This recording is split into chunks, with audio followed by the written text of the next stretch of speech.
Es emprendedor. Desde hace 42 años es médico neurólogo. Tiene 1,3 millones de seguidores en Instagram, pero sobre todo sabe de lo que habla. Por eso hay que ver esta conversación con Conrado Stoll. Conrado Stoll, bienvenido a Conversaciones. Tenerla con vos es un placer, ya hemos tenido un montón y las disfruto. ¿Qué te trajo hasta acá? 80% estar y 80% suerte. Ya sé que no suma 100, pero Woody Allen habría dicho eso, 80 y 80. Y lo digo, pero lo digo realmente, estar es, ¿qué situaciones? Padres, hermanos, una familia ideal que te estimula, te genera una infancia buena.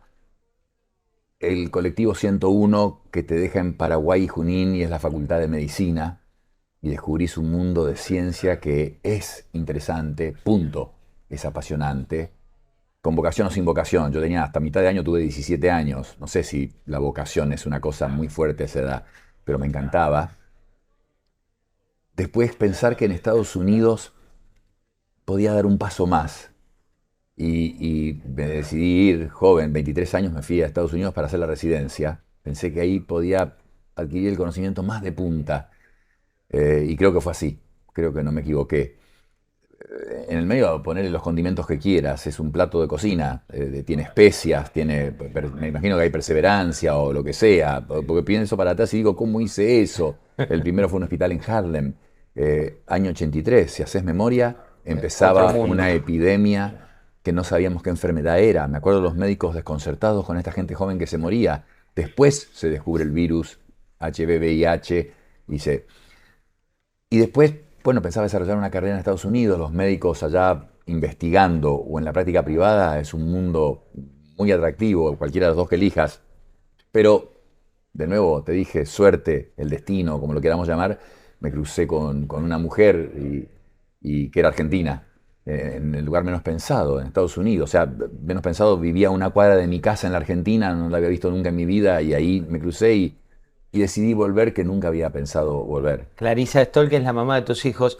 Vamos a este camino, ¿no? Y vamos a arrancar por un costado que pocos conocen, que es que aparte de ser doctor en medicina, sos emprendedor, ¿no? Y hay un nuevo proyecto que se llama Extend, que tiene que ver con qué.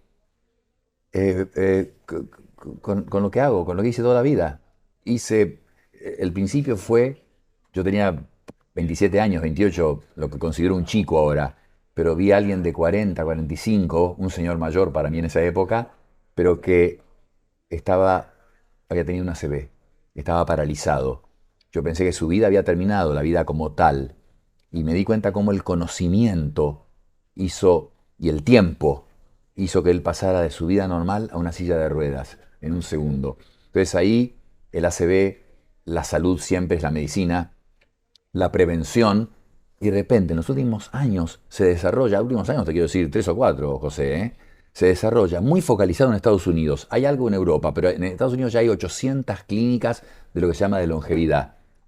Y lo veo y digo, no, esto no es una burbuja, no, esto no es una oportunidad de negocio, pero el alma emprendedora te dice, yo he hecho prevención toda mi vida, esta es la nueva medicina, la medicina de cumplir años con buena calidad de vida. Fundamos la Asociación Argentina de Bienestar, Longevidad y Extend es un programa en el que una persona que se ve bien no tiene que esperar a tener un problema para reaccionar, la medicina reactiva, sino que es medicina preventiva. ¿Y cómo prevenís, digamos, cuando vos pasás, la frontera es 45 años? ¿Cuándo nos consideramos que estamos cambiando de frontera? ¿45 o 50 años? Está muy bien lo que decís.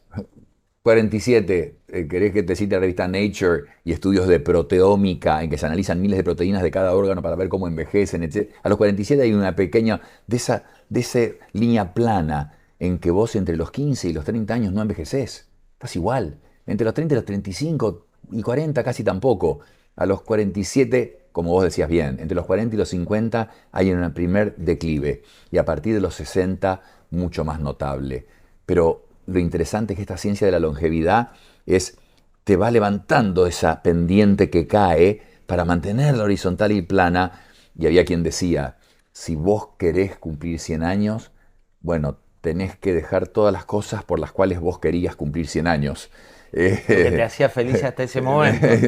Supuestamente. No es tan así, no es tan así. ¿Por qué cuesta tanto romper la inercia? Digo, uno sabe, y cuando haces los chequeos médicos y demás, te dicen, bueno, tenés cierto sobrepeso, tenés que entrenarte más, tenés que cambiar ciertos hábitos, pero la mayoría de la gente es cuando tiene un punto de inflexión de salud cuando decide cambiarlos. Pero vos dijiste hábitos, ya los tenemos, somos grandes. A los 30 años sos grande. Los hábitos los podés cambiar a los 5 años, a los 3 años, a los 8 años, a los 12 quizás. Pero después cuesta muchísimo. Yo me levanto a las 6 de la mañana y como decía Pilar Sordo, ya hay un tonto que corrió 10 kilómetros. Entonces es como que tenés que vencer tus excusas, tenés que incorporar esos hábitos dentro del espectro y rango razonable. Cuando uno dice, vamos, el comer bien. Lo que se dice, el comer bien, no es comer bien. Justamente no es comer ¿Por bien. qué? Bueno, porque uno hace referencia al comer bien, al foodie, al que va, que prueba de todo, al que come de todo, y en esas recetas muchos de los ingredientes no son los que más ayudan, sí son los que más activan tu cerebro y toda la historia que ya todo el mundo conoce de la dopamina, la adicción, la industria alimentaria, busca eso. ¿Y qué pasa con el tiempo? Digo, uno habla del tiempo en la vida de determinadas cuestiones, viste que tenés el tiempo cronológico, que es este que vos decís, los 40, los 50, los 60, los 70, los 80, en cantidad de años, y también tenés momentos de, yo le llamo de clínica o de hospital, que es cuando alguien va y se paraliza el tiempo, que tiene una operación, que tiene una mala noticia por parte de un médico, o una buena noticia que es que se cura determinada cuestión. ¿Cómo juega el tiempo en la vida?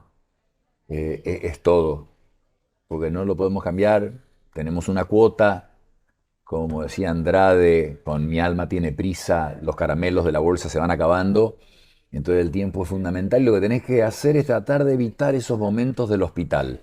Y eso es lo que vos podés hacer. Tenés que entender que vos, pequeños pasos que tomás a los 30, 40, 50 años, son los que permiten que tengas 80 o 90 como los querés tener. Vos tenés que vivir todo el tiempo, todos tenemos que vivir todo el tiempo pensando en el yo, en nosotros, en el futuro. Porque todos pensamos que la vejez es 10 años más grande que uno. No hablemos de la vejez, no existe más. Y hablaste del tiempo, el cronológico, olvídate. Hay un reloj biológico. Porque el tiempo es cuánto vive esa persona. Para John Lennon el tiempo fue 40 años. Y para la señora Jeanne Clément de Francia, 122, la documentada con más años. Entonces el tiempo es muy relativo, depende. Entonces hay un reloj biológico, que es el tiempo tuyo, el de tus células, ni siquiera cómo te ves, que te podés ver muy bien y esas células están muy mal.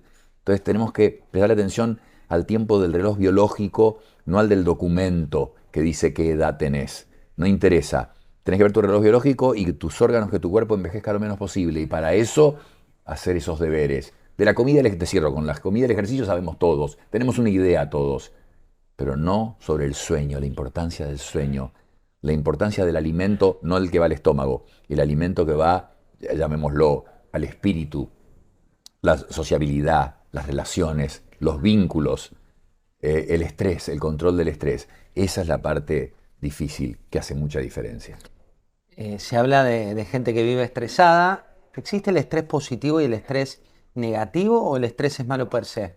Yo te diría que es semántico, porque si decís estrés, estás hablando del negativo. Estás hablando del negativo, de la persona en que realmente diferentes situaciones, y pueden ser muy triviales, aumentan el cortisol y el cortisol produce una cantidad de reacciones. El estrés tapa arterias. No es una cuestión, así como la meditación también, que suena a algo más subjetivo, las destapa, pues te calma, baja la ansiedad, dormís mejor y eso favorece salud. El estrés tapa arterias y esto eso sí que es comparado con qué. El estrés tuyo, con tu tipo de trabajo, con el de otra persona, con menos presiones, la imagen que tenemos, no sé cuán real, de los millennials, queriendo trabajar en la casa Con un y coco, tomándose su tiempo. sí. Y hay empresas ya que sabes que no hay límite de vacaciones. Se pueden tomar la que quieran, las que quieran. Entonces, el estrés es comparado con qué, para quién. Entonces, es lo que vos quisiste decir. Para algunas personas, algo que es estresante para otras, para unas es un estímulo, es lo que te mantiene, es la zanahoria, es el propósito de vida. Pero para cumplirlo tenés que plazos. Hay plazos que tenés que respetar. Y eso a mucha gente le estresa mucho. Conrado, vos sos especialista en el cerebro, estudiaste mucho de neurología, de medicina y demás. ¿Por qué si sabemos que somos finitos en términos de vida, nos olvidamos de eso? Nos olvidamos, viste, que uno siempre dice, bueno, este año voy a cambiar tal cosa, voy a cambiar tal hábito, y por momentos nos creemos infinitos. Y es una defensa. Hemos leído todos que dijo Asimov, que dijo Oliver Sacks, que dijo Carl Sagan, que dijo Stephen Hawking sobre la muerte. Y me encanta lo que dijo Woody Allen de nuevo, que es, no le tengo miedo a la muerte, pero no quiero estar ahí cuando suceda, o cuando me suceda. Este, eh, la naturaleza humana es de una inercia en que no estás pensando, lo tenemos negado eso. Entonces, eso también debe influir en que no incorpores esos hábitos. Por eso, acá viene algo clave en lo que vos preguntás, que es la educación y que la gente sepa medicina, que se divulgue ciencia y se divulgue en los medios y ahora las redes sociales con el impacto y el poder que tienen. Empoderar a la gente, no, mentira, no tienen miedo, no van a tener miedo por conocer la enfermedad. Si es sabido que el que entiende su enfermedad la maneja mejor. ¿Qué crees? El señor de hace 20.000 años veía un rayo y todos se metían en la caverna asustados, no sabían lo que era. Era un rayo. Y ahora lo entendemos. No, hace 1.000 años no, hace 10.000 años no, hace 4 años. De repente había algo en el aire que hacía que nos sacáramos los zapatos antes de entrar a la casa y toda la ropa y tener que usar doble, triple barbijo. Lo desconocido es lo que da miedo. Entonces, empoderarse, educar, conocimiento, y ahí vos sabés que esto es finito, pero que vos podés sacar lo mejor posible de esa finitud. Y la forma es un estilo de vida sano. ¿Cuánto pesa la cabeza al momento de una enfermedad o de un diagnóstico de enfermedad? Viste que hay gente que te dice, bueno, tiene una personalidad que está preparada para enfrentar, y hay quienes te dicen, no, se debilitó y no tenía la fuerza para. ¿Es real eso o es solamente una cuestión, uno de esos mitos urbanos? No, no, no, no, no. El optimismo, ciertas características de personalidad, de las cuales vos decís totalmente forjadas por la familia, muchísimo tiene que ver la familia donde te formaste, pero hay un componente genético de muchas de las características de la personalidad, y esas tienen que ver con tu defensa para la enfermedad, y hay tal cosa como el señor o la señora que murieron ante la noticia trágica que los afecta en la familia. Ni describo, todos nos podemos imaginar alguna situación de ese tipo, y no la pueden superar, y murió de pena, se dice. Esa frase cuando por ahí se dan parejas de muy longevas, donde muere uno y el otro a los pocos días estaba perfecto y se va. Por ejemplo, ¿Por qué se da por eso? ejemplo, y lo opuesto, pero le dieron 6 meses de vida, 3 meses de vida, hace 5 años. No vas a vencer ciertas cosas. La biología es la biología y las enfermedades son las enfermedades, pero que se va a llevar mejor y que puede vivir más porque hay un impacto directo en el sistema inmune, en tu estrés, en el poder dormir mejor. Cuando dormís, reparás. Cuando dormís, procesás emociones. En la parte del soñar, estás procesando emociones, estás haciendo terapia, una terapia muy sofisticada, muy necesaria la del psicólogo o del psiquiatra, pero esta otra es la automática que tiene el cuerpo. Entonces vos estás reparando y duerme bien alguien que está muy mal, negando, negativo, pesimista, inseguro, o va a descansar mejor y va a reparar mejor. Y el sistema inmune se está descubriendo que es todo. Pues siempre pensamos en el corazón, la arteria, claro, porque es lo que obviamente se tapa y se produce el ACV o el infarto de corazón, causas principales de muerte. Pero es el sistema inmune el que está ahí atrás modulando todo. Y esa inflamación de la que se habla tanto celular, que es la que lleva a que se tapen las arterias. Así que sí, hay una características personales que pueden hacer que se lleve mejor una enfermedad hasta el punto de que alguien muere, como decís vos, o que puede vivir un tiempo que nadie había sospechado. Vos sos científico por naturaleza, por tus estudios, por tu carrera. ¿Qué es para vos la fe?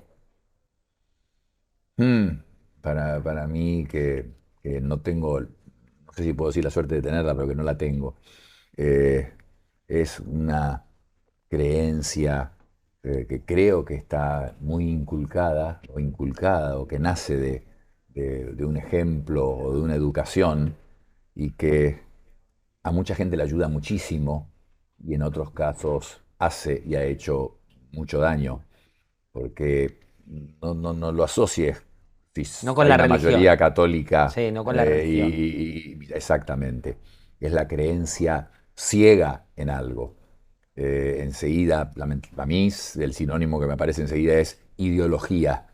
Y ideología, ahí es más claro cuando digo lo del daño. Entonces, creer ciegamente algo en que no importa ningún argumento, bueno, el filósofo Jonathan Haidt, muy joven, norteamericano, habla mucho de eso. ¿Por qué no se puede discutir de política o de religión entre personas? Es la creencia ciega en alguna cosa que, ya digo, tiene su costado cuestionable. Costado Emprendedor, el nuevo proyecto este que hacíamos referencia recién, pero también tenés Biomakers. ¿Qué es Biomakers? Es una compañía de genética genómica en que se estudia el ADN de las personas, particularmente lo hacemos en un contexto muy amplio, pero focalizado en el cáncer. Hoy en día ya no es más el título cáncer de tal órgano, es ¿y cuál es el nombre y apellido específico de ese cáncer? Y vos, estudiando el ADN del tumor, podés saber qué medicamento es el que va a ser más específico, en algunos casos absolutamente específico para ese tumor. Entonces la genética ha abierto una puerta gigantesca, y fue hace 10 años que pensamos que eso tenía que hacerse, y lo hicimos, y creció mucho, fundamentalmente, como te digo, para definir cuál es el mejor tratamiento para cada tipo de tumor, pero la puerta es más que una puerta, no sé cómo llamarlo, algo gigante que ha cambiado a la humanidad. Pensá que el chiquito este que nació con una mutación que le iba a causar la muerte, no podía comer proteínas, él tenía un problema en el hígado, se iba a morir, necesitaron un trasplante inmediatamente y se iba a morir. Y lo que lograron hacer el año pasado es reescribir su código genético. No importa lo técnico, ARN mensajero, nanopartículas, entran al cuerpo, CRISPR, pero lo que importó es que, como dijo alguien, el ADN es el lenguaje de Dios para crearnos a nosotros como somos cada uno de nosotros. Y con esto pudimos reescribirlo, cambiar las letras que estaban equivocadas para que el chico pudiera procesar esas proteínas. Es el primer caso, y de hecho es un solo caso, y se publicó en la revista más importante de medicina. Pero quiero decir, la genética ha abierto un campo enorme. El cáncer es una palabra maldita, al menos para mí, cada vez que alguien te cuenta. ¿Por qué no se encuentra la cura después de tantos años? Viste que hay enfermedades muy complejas para las que se encuentra la cura, ¿y por qué crees que para el cáncer hubo avances en determinados tipos, pero en general siempre es una causa de muerte cuando está muy avanzado? Está bien que empieces diciendo lo de que hay un tabú enorme con el cáncer, y de hecho se dice, las dos palabras mejores no son te quiero, sino es benigno, eh, dicen algunos.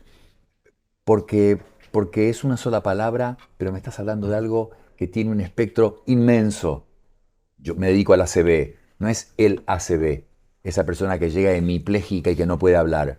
Hay una enorme variedad, y el tratamiento inteligente, efectivo, solamente se puede hacer con el diagnóstico correcto. Y en el cáncer hay una infinita variedad, no solo por órganos, sino que en cada órgano hay muy distintos. Como te dije, cáncer de pulmón o de colon o de piel, hay distintas mutaciones. Algunas responden espectacularmente a un tratamiento, otros diferente. Pero cuidado, que en las últimas décadas la sobrevida del cáncer ha aumentado dramáticamente. La expectativa de vida de cáncer de mama, 5 años, el de próstata, 5 años, 90%. Entonces, hay una revolución en esto. ¿Por qué? Porque no es una cosa en que tenías que encontrar la bala de plata. Son muchísimas enfermedades englobadas bajo un término. Esa es la razón. Podés con IA. Podés con KPMG. En plena pandemia te convertiste en un referente global cuando mostraste lo del tapabocas, que se viralizó y se viralizó. En términos de ACV, ¿Existen mecanismos que la gente que nos mira pueda saber, bueno, cuidado con este síntoma, cuidado con esto, fíjate si tenés tal sensación, tenés que ir ya a una clínica? Primero, el tapaboca lo encontraste vos. Era tu programa de televisión. Pero Si no, no lo habría visto nadie más fue que mi increíble lo que familia. lograste con eso, Bueno, increíble. primero. Segundo, en general, vos no sabés, la persona no sabe que va a tener ACV. Ya te dije, la mitad de todos los ACV y los infartos de corazón ocurren antes de los 60 años. Obvio que hay más a los 50 y pico que a los 40 y pico, obvio que hay más a los 40 y pico que a los 30 y pico, pero la mitad es antes de los 60. La persona está perfecta y piensa una frase que vos conocés que es, a mí no me va a pasar. Todos pensamos, a mí no me va a pasar. Otra cosa es el último punto y el mensaje bueno para llevar a casa, que vos decís es, sí, si alguien de repente ve que se le cae el vaso, que no puede mover la mano, no puede abrir el jarro, se tropieza, arrastra la pierna, no puede pronunciar las palabras bien, no le sale la palabra que quiere, sabe lo que quiere decir, no lo puede decir, se choca en la casa con cosas porque se ve que no están viendo hacia la izquierda o hacia la derecha, ahí tenés que pensar en una CB. No tenés que pensar debe ser la artrosis, bueno, voy a consultar al médico. Así como cuando duele el pecho uno corre porque piensa en un infarto, cuando hay cualquier funcionamiento alterado del cuerpo humano, hay que correr pensando que puede ser una ACV. Conrado, tu vida está llena de historias, y hay una historia que se conoce muy poco, que es la de una fiesta, ¿no? Una fiesta que se produjo donde una persona se accidenta, estaban todos, típica fiesta que estás abrazado, bailando y demás, y alguien cae ¿contra qué? Una copa de Contra una vidrio, copa de vidrio que le atraviesa ¿qué? la arteria principal del brazo y la vena principal del brazo. Vos estabas ya saliendo de esa fiesta. Me estaba yendo con mi mujer, habíamos estado en la fiesta y empezó a sonar una canción de Cerati, música ligera. Y yo le dije a mi mujer que volviéramos para bailar esa canción. Y en el momento que se bailaba esa canción, pasó que varios que se habían abrazado se cayeron y uno cayó sobre una mesa en que había copas. Y de repente vimos, es una cosa que no produce un dolor inmediato, lo que se siente es caliente, agua, y es la sangre que te está bañando. Y así lo llevaron a la persona corriendo a la cocina, y brevemente, era obvio que se había cortado una arteria, yo me acerqué, no había otros médicos, era una fiesta de empresarios en realidad. Y lo que hay que hacer es actuar, no hervir sábanas.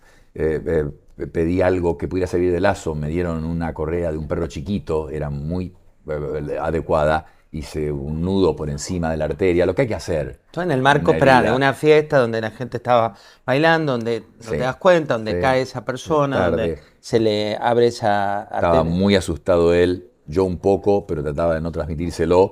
Un poco porque estábamos lejos de un centro médico. Estábamos lejos, quiere decir, por lo menos 40 minutos. Y una arteria cortada, si estás en el desierto, y en 10 minutos te puedes morir del brazo. La femoral en la pierna, en 3-4 minutos te puedes morir. Entonces, pero hice el primer torniquete, hice un segundo torniquete por encima de ese, y después envolví todo apretando con un vendaje, todo yo iba pidiendo que cortaran, repasadores, etcétera, y me iban pasando todo perfectamente, me ayudaron, valientes los que no están acostumbrados a ver eso, y me ayudaban a sostener el brazo levantado, muy apretado, y después subirnos a un auto con mucho miedo, pero después me enteré que la que manejaba era corredora de autos, así que... Que fueron a toda velocidad. Bueno, pero le dije, no, vamos a tener un accidente, no podemos hacer esto. Y se me ocurrió ir a buscar la policía. Y coincidencias, la suerte, como siempre, opera. La policía llamó al patrullero, el patrullero estaba a una cuadra, lo llevaron en un patrullero y llegó al sanatorio donde lo esperaba un cirujano vascular que habíamos llamado a las 3 de la mañana. Y se cosió la arteria, se cosió la vena y todo terminó bien, tuvo un final feliz. ¿Crees en la suerte? La suerte, sí, bueno, el 100%, es mientras más practico, más suerte tengo, pero también está la suerte, ayuda a la mente más preparada, ¿no? Sí, todo es suerte. Hay Porque trabajo. tenía que haber un médico ahí. No, pero no lo digo por eso. Sí, bueno, pero si no era yo, alguien iba a hacerlo. Alguien iba a hacerlo. Acordate los Andes. Vos decís que 16 chicos de 20 años van a hacer una cosa que gente preparada del National Geographic, que después fueron a reproducir la caminata y todo, la hicieron en el mismo tiempo y tuvieron que evacuar un herido. Nunca uno habría pensado que pasaba eso. Siempre surge. O sea, todos tenemos el coraje, te tiene que pasar lo que tenga que pasar para que vos lo muestres. Alguien lo habría hecho. Lo que nadie contó de los Andes, que está vinculado con otro de tus libros, ¿Qué te había llevado a investigar a los Andes? ¿Qué fue lo que te generó que vos te metas en la historia de Nando Parrado y a partir de ahí hagas una investigación científica? En el fondo es lo mismo que en el primero. El primero era un manual de instrucciones para manténgase sano. En el segundo es, Parrado empieza siempre diciendo, yo tendría que estar muerto en un glaciar en los Andes. Y efectivamente, cuando escuché la conferencia pensé, tendría que estar muerto, porque chicos con una edad promedio, déjame te diga exacto, de 22,3 años, había uno de 30 y pico, todos los demás tenían entre 18 y 23, 24, tenía que haber muerto. Y se dieron una cantidad de acontecimientos, mm, por suerte, la naturaleza, que no se habían inventado para la medicina. Parrado en el momento del impacto choca contra el fuselaje, se fractura el cráneo, eso lo hemos visto después, hoy en día podés palpar en Nando las fracturas, y lo dan por muerto sus amigos, los que hacían el triage, y lo pusieron con muertos e irrecuperables en la entrada del fuselaje. Y el frío protegió las neuronas, y el no recibir agua limitó la inflamación del cerebro, y el estar en coma, pensaban que estaba muerto, pero el estar en coma produjo una cierta relajación versus la persona accidentada que está excitada, confusa, y se mueve y gasta más energía, consume más oxígeno. Entonces se juntaron una cantidad de eventos totalmente casuales y ver el sentido de comunidad, de liderazgo, ver de lo que es capaz el cuerpo humano de recuperarse, 72 días y como dice Nando, y sus noches. Él perdió 40 kilos, y el cuerpo humano resiste eso. Y la mente humana, con 20 años, la mente humana, ¿sabes qué es? La esperanza.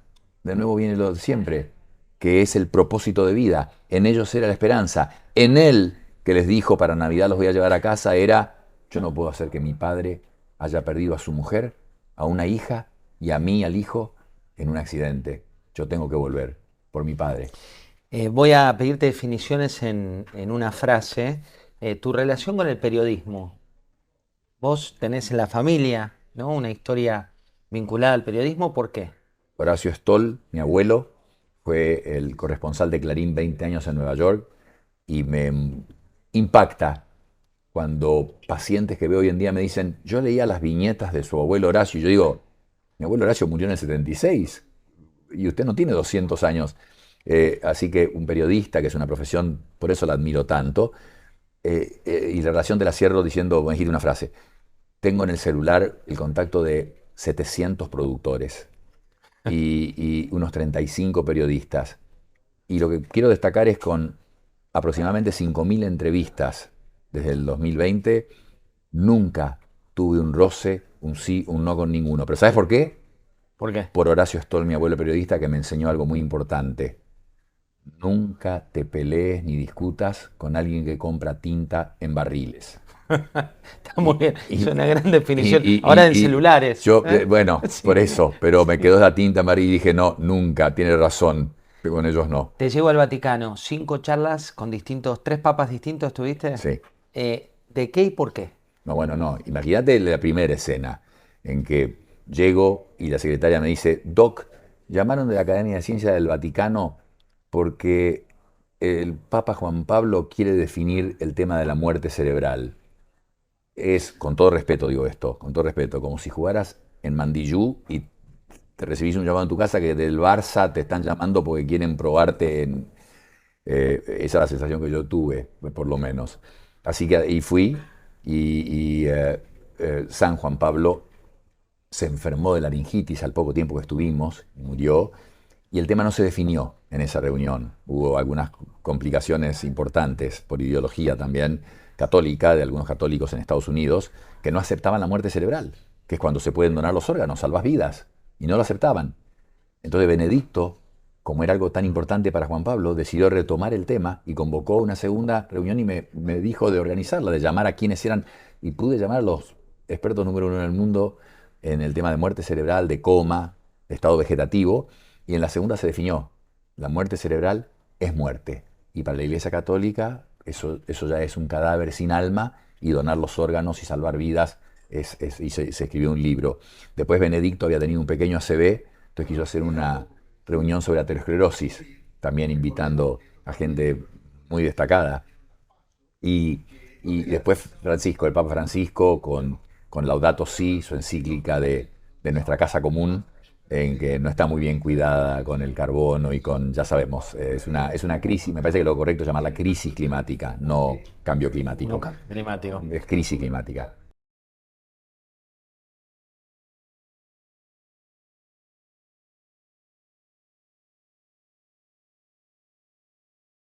$1,3 millones de seguidores en Instagram. ¿Qué valor le das? Escuchar sentir que me creen, que valoran lo que digo, que escucho en los comentarios. Me imagino que cualquier persona con popularidad recibe buenos comentarios, hay un sesgo ahí. Pero acá yo realmente creo, cuando me agradecen, usted en la pandemia me ayudó, o ahora con lo de los consejos para longevidad, una vida larga, calidad de vida, realmente me da una satisfacción personal increíble y me parece no creíble esa cantidad de gente y muy pocos que no les gusta por ahí lo que digo, que no lo leo yo. 3 consejos principales para la longevidad. Dormir bien, dormir bien es crucial, vincularse, no aislarse, cuidado, el introvertido, vos podrías ser introvertido, pero acá está tu trabajo y lo haces así. Pero el introvertido se recarga, no digo que lo seas, quiero decir, cualquiera puede ser un introvertido, es una característica de personalidad, es distinto que tímido, pero el introvertido se recarga en la soledad. Entonces, cuidado, es la soledad no buscada la que yo estoy diciendo que hay que evitar. Y control del estrés, porque ya dije antes que el ejercicio y la alimentación son cosas como muy obvias, muy claras, todos sabemos, y hay mucho consejo, algunos para evitar, pero hay buenos también. ¿Cuál es la canción que identifica tu vida? Uf, y por ahí un impacto emocional. Peer Gynt de Grieg, que en la formación, muy cansado, levantándome a las 4 de la mañana para hacer neurocirugía, con un neurocirujano muy famoso que inventó cirugías en Estados Unidos, en Pittsburgh, él prendía siempre la misma, Peer Gynt de Grieg, y entonces la tarareaba, y yo estaba ahí estresado, ayudándolo, y me quedó muy grabado. Era muy joven, me quedó grabado. Después las cosas, un grupo no conocido, Camel, una de las canciones asociada con algún momento especial de mi vida, emotivo. ¿Qué foto es la que te da paz? ¿Viste? Cuando uno cierra los ojos y decís, bueno, esta es la imagen que yo quiero para tener paz. ¿Cuál es esa imagen? No, son mil, porque tengo varios libros con la familia, viajes o en la vida rutinaria o los fines de año y estar con mi mujer y mis 4 hijos. Eso, eso es todo. Ese era el objetivo. ¿Qué me trajo acá, me dijiste vos? Porque hay las cosas que uno hace en la vida, pero es todo para eso. 2 últimas. ¿Qué frase te identifica? Eh, eh, Ante la duda di la verdad. eh, Me identifica porque lo que me molesta es la mentira, la agenda escondida, el engaño, la traición, la corrupción. Ante la duda di la verdad. ¿Qué te hace reír con ganas y qué te hace llorar? Eh, Mis hijos, notablemente, ellos ven mucho de lo que hago porque soy el distinto de la familia. Todos economía, todos como la madre, empresarios. Entonces yo soy el distinto y una víctima fácil para chistes que con mucha astucia hacen. Los 4 han sido increíbles y me hacen reír realmente descontroladamente. Eh, Llorar bastantes cosas, pero que tienen que ver fundamentalmente con la muerte. Conrado Stoll es. Lo que ven. Muchas gracias, Conrado. Gracias a vos, José. Muchas gracias. Esto fue Conversaciones con Conrado Stoll.